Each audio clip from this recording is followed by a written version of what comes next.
Greetings and good tidings, true believers. This is Dante D bringing you another video, and today we're going to be talking about comic book story arcs that you absolutely must have in your collection.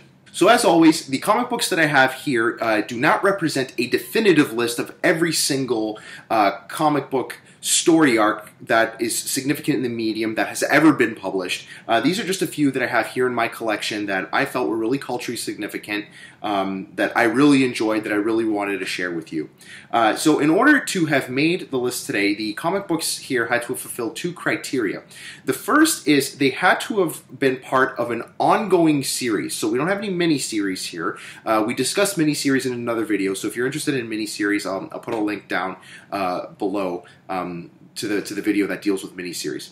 The second criterion that they had to have fulfilled is they had to have been culturally significant. They've had to have made a huge impact on the medium as a whole and on pop culture as a whole.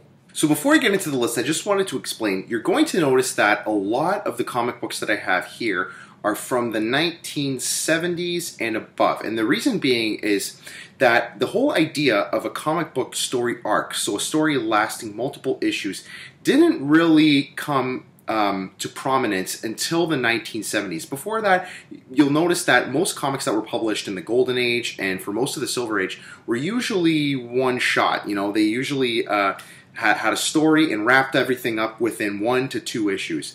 It was in the 1970s where you started getting these arcs that really kind of lasted more than one issue. So if you're wondering why there are so many from the 70s and above, that's really the reason why. Now, of course, I'm sure there are some exceptions in the 60s and even before that, but what I'm really trying to stress here is that it didn't really become a trend until the 70s. So without further ado, here we go with comic book story arcs that you absolutely must have in your collection. So these are in no particular order. The first story arc that I have here is Batman Year 1, and this was in Batman Volume 1, which lasted from Batman issue 404 through to Batman issue 407. And this was a hugely significant story arc. It's considered one of the best Batman stories ever written, and it deals with Batman's first year as a vigilante. It's written by Frank Miller, and you absolutely need to have this. It's a great read, and even people who aren't really that well versed in comic books probably have heard of Batman Year 1. It's absolutely marvelous, and you need to have this in your collection. I just looked this up on eBay. These are going for an average of about $50. Some higher, some lower, but right now that's how much they're going for, and it's 2017 right now at the time that this video is being made. So Batman Year 1, gotta get it. The next story arc that I have on the list is absolutely one of my absolute hands down favorites, and that is Batman, another Batman book, Batman: A Death in the Family. Which ran, this is Batman Volume 1. This went from Batman 426 to Batman 428. As always, I'll have a list in the description. And this story arc here was probably one of the most significant story arcs ever written because it got a whole whack of media attention. If you were alive back in 1987, 1988 when this came out, you will probably have remembered the media attention that this series got. And the reason why this was so hugely significant is because in this story arc here, Robin dies. Now, not the Dick Grayson Robin that everyone knows and loves, but the Jason Todd Robin. And that happens in this particular issue right here. As you can see, it's quite a gruesome cover too. This is one of my favorite covers. But yeah, and actually, this was very famously was the the story arc in which the editors and the writers at DC left it up to the fans to see if Robin would die or survive. And I thought this was absolutely cool. At the end of Batman number 427, you see this here. I'll let you take a look. And it basically says, Robin will die because the Joker wants revenge, but you can prevent it with a telephone call, and they have two 1-900 numbers. Dial one number if the kid survives, dial the other one if he dies. And you won't believe it, the fans actually voted that they wanted him dead. I thought that was absolutely incredible. I guess Jason Todd wasn't really liked, but when they killed Robin, there was a huge backlash in the media, and it was absolutely incredible. I watched an interview with Denny O'Neil, the editor of Batman at the time, and he said that he walked into a Fifth Street deli at the time, and he had a Batman lapel on his coat lapel, and the guy asked him who he was, and he said, "Oh, I had a Batman." And then the guy in the deli said, "Well, this is the guy who killed Robin."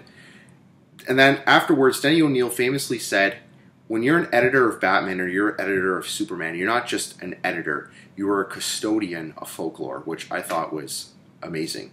So it's just incredible. See, everybody has this connection to Robin. Even if they hadn't touched a comic book in 30 or 40 years, they had a connection to Robin. And I think most people thought that it was Dick Grayson who died, but really that wasn't the case. So this series here really created a huge controversy at the time. So you absolutely need to get this. Check this out on eBay. I saw one listing right now for about $100 for all 4 issues. Again, that's give or take. Some are lower, some are higher. If you're going to get one of the arcs that I talk about today, you need to get this one. Next up, we have The Amazing Spider-Man. This particular story arc is called The Night Gwen Stacy Died. So, pretty self-explanatory there. And this was Amazing Spider-Man, Volume 1, obviously. Issue number 121 and 122. This is only a 2-issue story arc. And wow, this is like Death in the Family. This story arc here caused a lot of controversy, definitely at the time, and it was only 2 issues. This is probably one of the most memorable Spider-Man stories. It's definitely considered one of the best Spider-Man stories ever written, and I think it was also in the top 75 Marvel comics ever published back when Marvel had their 75th anniversary. So definitely hugely significant. As the title states, Gwen Stacy does die in this. Hugely culturally significant. Now, it's not just because this book really caused a lot of controversy. Many people actually consider this issue to mark the end of the Silver Age. Now, that's highly disputed. A lot of people think that this particular book came out way too late for it to have ended the Silver Age. And to this day, it's very highly debated when the Silver Age actually ended. But, I mean, for me, I'm no pro, but for me, I think this was really the end of the Silver Age. This is that transition into the darker stories of the Bronze Age and the modern age of comics. I mean, back then, I mean, not a lot of people died in comics, so this was huge. It was actually great. They talk about this in the PBS documentary, this particular issue here, in the PBS documentary on comic books, and one of the people that they interviewed, he actually said that back when he read this was his Kennedy assassination moment. He said he was just so distraught that Gwen Stacy, Spider-Man's girlfriend, died. Now, to compare the death of Gwen Stacy to a Kennedy assassination, I mean, that's huge. For me, that's huge. So you definitely need to get this. Problem with this, with these 2 issues here, 121 and 122, they're very, very pricey, actually. I just looked on eBay right now. The prices range, obviously, depending on the grade, but I saw a few of these that range between $150 to $200, and a few of these that range between $100 and $150. Again, some more, some less. I bought these a few years ago. My personal copy of 122 is not bad. It's about a VG. My copy of Amazing Spider-Man 121, though, I got a hugely wicked deal on this, and that's because it's water damaged. I don't know if you could tell right now. You can see a little bit of it's kind of rippled a little bit in there, but it's complete, and it's still a 121, and I love it, and I would never get rid of this, and I so happy to have this, and I don't care that it's water damage. It's complete. I can read it, and it's still a 121. So very happy to have it. And like I said, if you want to splurge, I mean, splurge on these. These are a must-have for any comic book lover, any collection. If you're somebody watching this and you want to get a Christmas gift or a birthday gift or an Easter gift or something for your girlfriend who likes comic books or your boyfriend who likes comic books, get them this. They will know what this is and they will absolutely love it. So get it. It's Amazing Spider-Man 121 and 122. For the next arc, I kind of took two arcs and I kind of put them together as one package just because they kind of go hand in hand. And that is the arc in which Venom first appears. So that's Amazing Spider-Man 299 and Amazing Spider-Man 300. This is his first cameo. This is his first full appearance. And then I also have here Amazing Spider-Man 361 through to 363. And this would be the first appearance of Carnage run. This here, very, very great stories. You absolutely need to have these. They've made huge cultural impact just because these are two very well-known villains in the Spider-Man franchise. So you definitely need to get these. They're absolutely wonderful, must-have for any Spider-Man fan or for any comic book fan. Problem is, they're a little bit on the pricey side. Now, the prices on these two vary significantly. Obviously, this is the less expensive of the two here. I was looking on eBay, and I mean, the prices are just, they're all over the place. But you're probably not going to get this one here for any less than $200, I'm thinking. I've seen some even go up to more $300–400. So this is a very, very expensive book. And then this one here, I mean, again, depending on the grade, I mean, 100 maybe you can get for 50.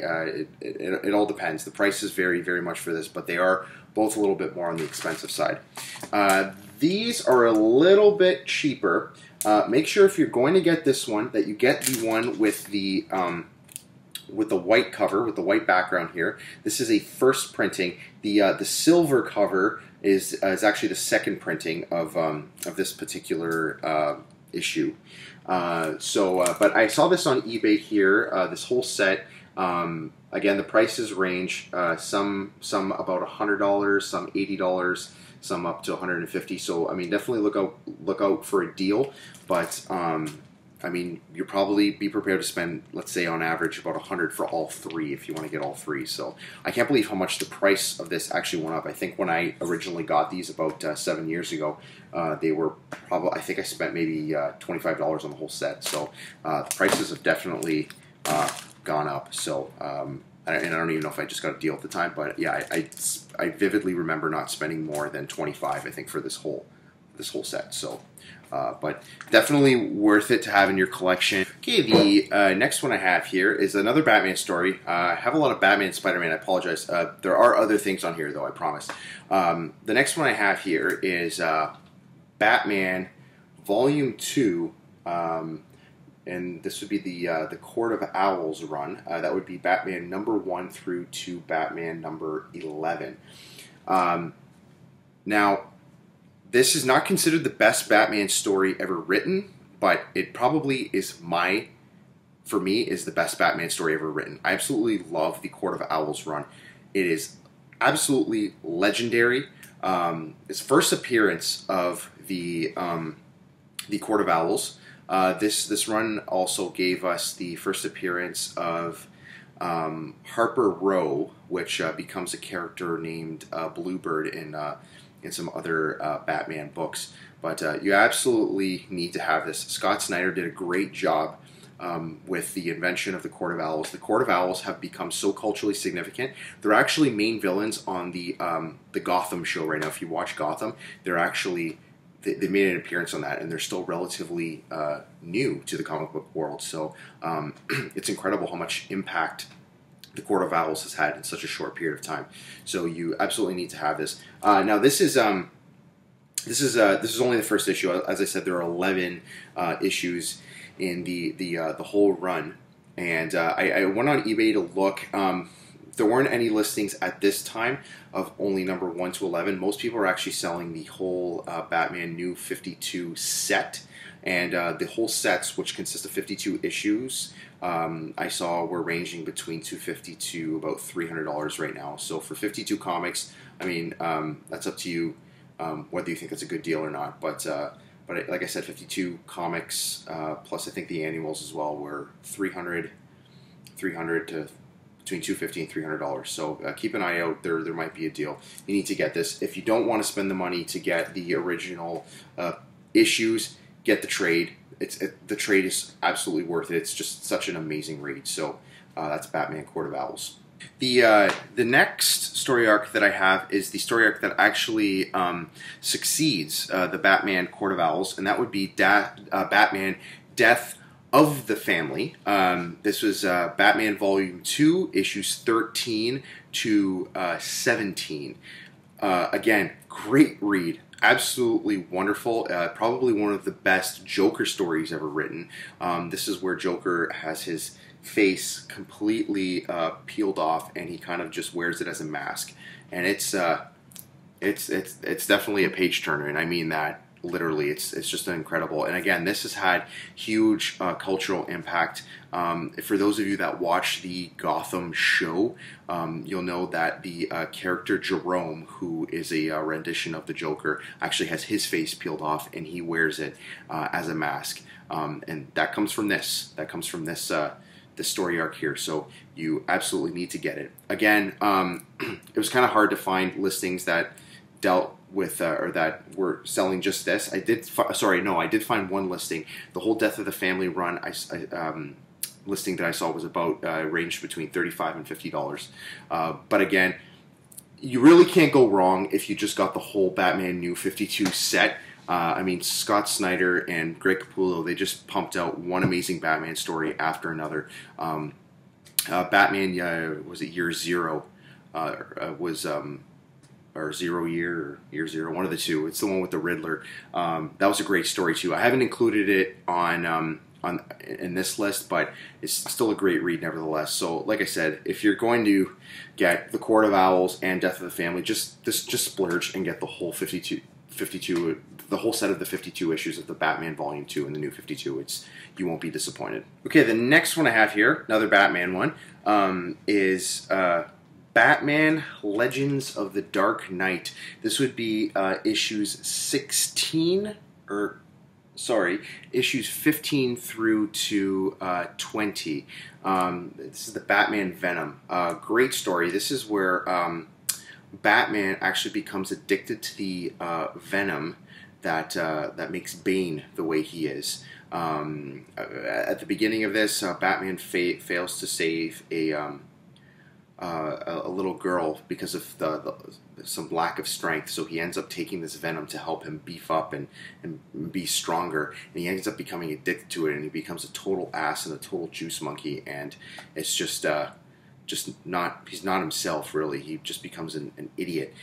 So I mean, this is just a great Batman story. It's actually a great drug story. It really kind of is an allegory for what a person with drug addictions goes through. So definitely a great read. I mean, beyond that, it really didn't have too much cultural significance in, I mean, like in terms of media, but I mean, this kind of looked at the, introduced us to the whole Bane Venom thing, and kind of was like a precursor to that. So pick it up. It's definitely great. Another great story arc that you definitely need to get is Batman Nightfall. This is the whole breaking of the bat. Now this was about 22 issues, and it ran in both Detective Comics and the main Batman series simultaneously. And I actually have it goes from Batman 492 to Batman 500 and Detective Comics 659 to 666, and I think there's also like an annual somewhere in there.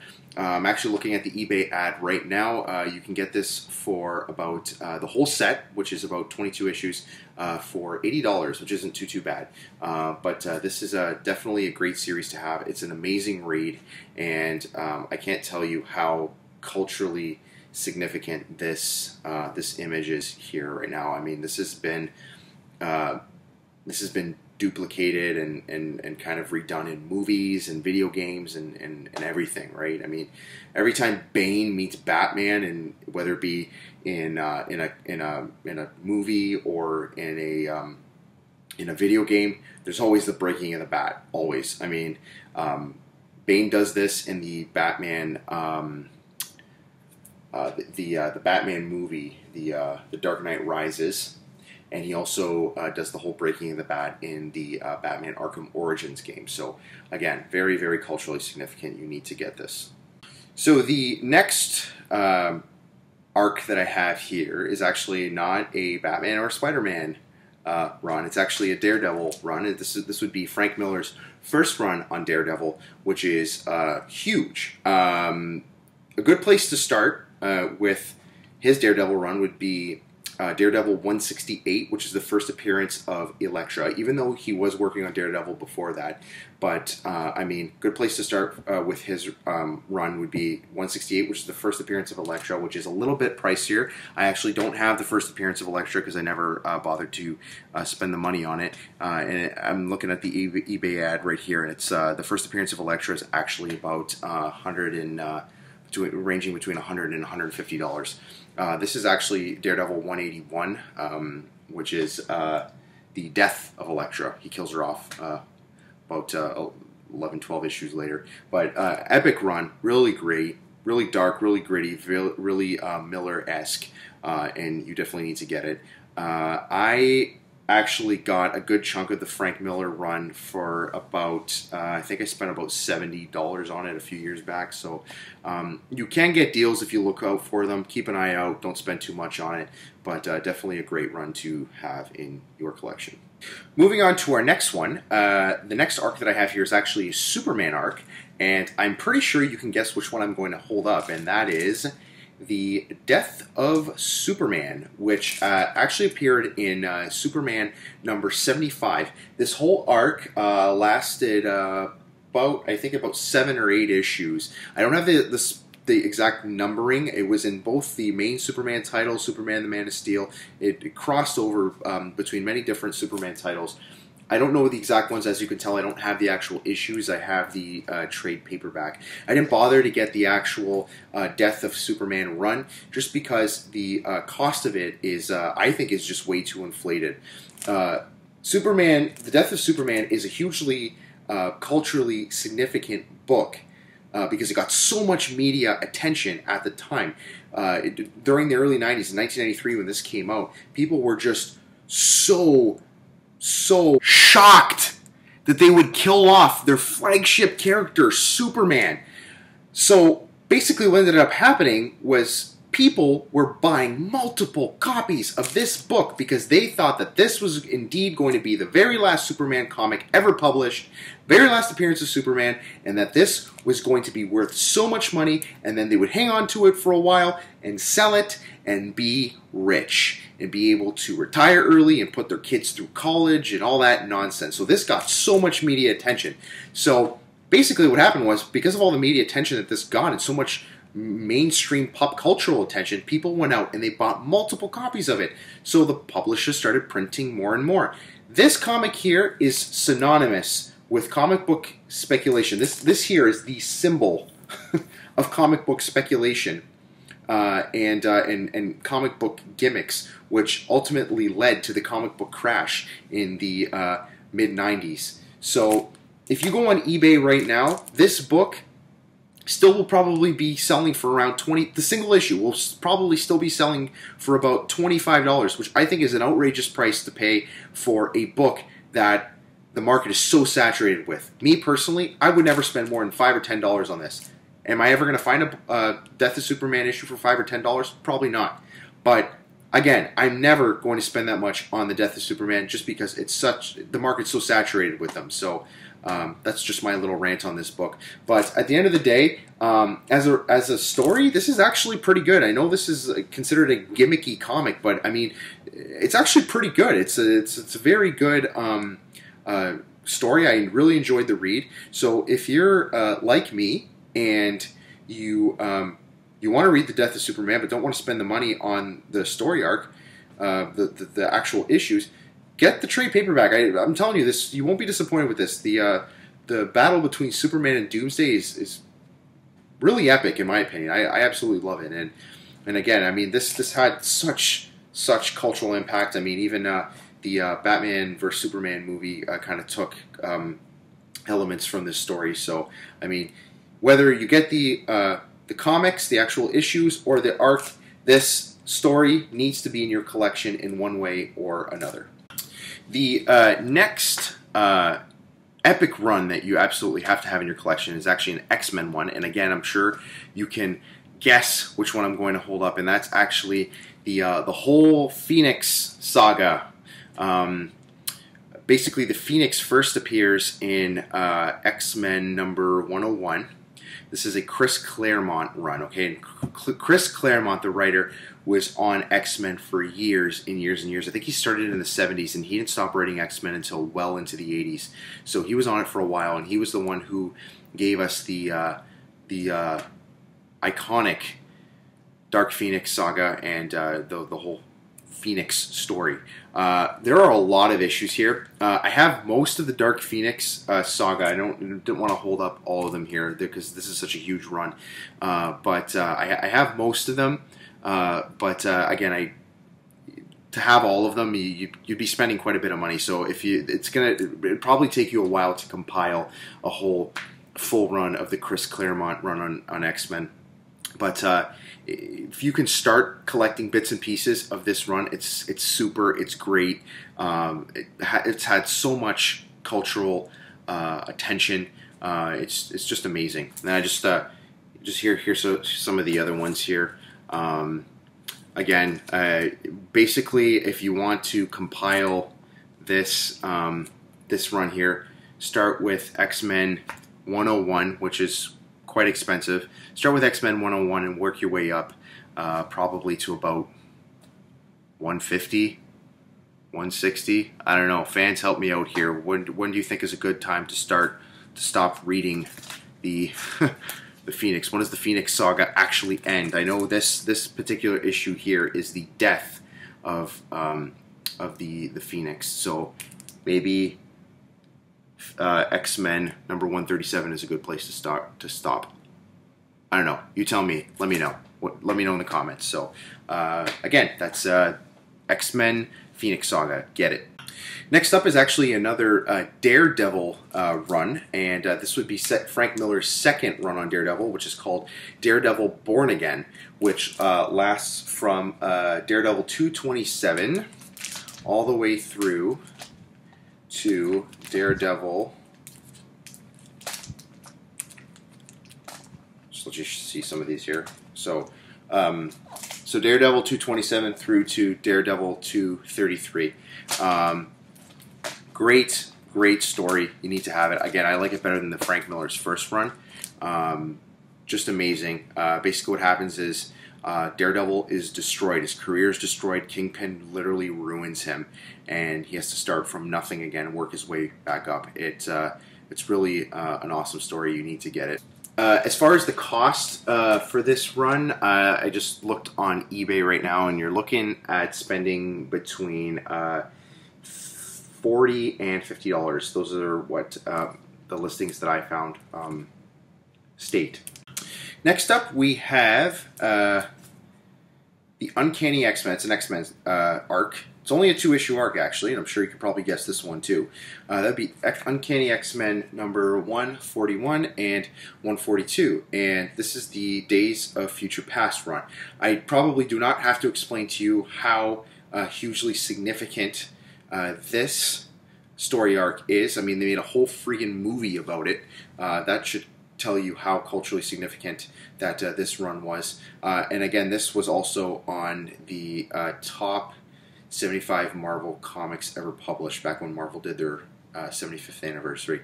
Need to get this. Again, these are a bit on the pricier side. For both of these, you're probably going to look to spend over $100, probably more if not. Again, but the prices range on these. And check it out. Go on eBay, see if you can get a deal on these. These are definitely a must-have for any collection. They're huge. The series is just, or this arc is just so culturally significant. I've actually seen this one here, this cover on T-shirts at HMV, the music store, the other day. So I mean that goes to show you how significant these are. Very important to have in your collection. You got to get these eventually at one point in your comic book collecting career. Okay, the next two, which are actually going to be our last arcs, are both actually Spider-Man arcs. And the next one that I have here is the Spider-Man Clone Saga. Now, before you guys all think that I am crazy and think that Dante actually included the Clone Saga as one of the top story arcs ever, I bet you didn't know there were 2 Clone Sagas. And the Clone Saga you're thinking about was actually the second one. This would be actually the Spider-Man first Clone Saga, which was in the Amazing Spider-Man 142, I think it was, to like 150 or something like that. I'll check that and I'll put it in the description for you. But this is the first Clone Saga, not the second one that came out in the 90s. Again, I guess arguably you could include the second Clone Saga on this list as well. I know some people who kind of liked it, but the Clone Saga is notorious for being one of the worst comic book events ever. It just went on for too long. It went on, I think, for like 2-3 years or something like that, and it was just terrible. Like, I guess it started off really well, and then they just tried to drag the story on longer and longer and capitalize on it. And it just got destroyed. If you want to know more about the Clone Saga, there's actually a great video on YouTube that explains why the Clone Saga was really shitty and total dog shit. It's actually on the NerdSync channel. His name is Scott Nicewander. Really great channel. Check that out. Again, he's not paying me to do that. I just really think it's a great channel. So check out the Clone Saga Why It Failed. I thought it was a great video. But anyway. You really can't go wrong with the first Clone Saga, though. It's classic. Not a lot of people know about it, but it's great. And I think this is so culturally significant because it kind of set up the disaster that happened in the 90s. I mean, at the end of the day, yeah, it was a disaster, but it still got a lot of attention. So that would be the first Clone Saga. Check it out. Lastly, we have another Spider-Man story arc. Spider-Man, as you can see here, I have a lot of Batman and Spider-Man. They're probably my 2 favorite superheroes. I do like Batman a little bit better than Spider-Man. I think Batman's probably my all-time favorite. I have, like, Batman everything. I have, like, a Batman water bottle, Batman. I just love Batman. I'm a Bat freak. But I also love Spider-Man, too. And I think Spider-Man in the Marvel series is probably one of the series that has given us probably some of the best stories over the years. So that's why I think there's so many Spider-Man stories here. But what I have here last is Kraven's Last Hunt. These aren't all the issues. I didn't all go fish them out because they're all filed kind of differently. And what I mean by filed differently is because this ran in 2 different series. It ran in Web of Spider-Man and The Amazing Spider-Man. It is a 6-issue run that is in both Amazing Spider-Man and Web of Spider-Man. You can get the whole set on eBay right now, I believe for under $50. Again, correct me if I'm wrong, but I think I saw a listing not too long ago for this run for about $50-ish. So pick it up. This is considered to be one of the best Spider-Man stories ever written. If you Google best Spider-Man stories ever, I can guarantee you if this is not number 1, it will definitely be in the top 10. So get Kraven's Last Hunt. It is absolutely wonderful and a really great read. Definitely great work by J.M. DeMatteis. I think he's probably got to be one of my favorite comic book writers. So definitely check this out. So there you have it. That is my list of comic book story arcs that I think should be in your collection. Let me know in the comments what, if there were some that you didn't see on this list that you would have liked to. Some arcs maybe that I don't have that maybe I should be checking out. Let me know what some of your favorites are. Let me know which ones you think really were culturally significant that should have been on a list such as this. So this is Dante D signing off. Until next time. Ciao.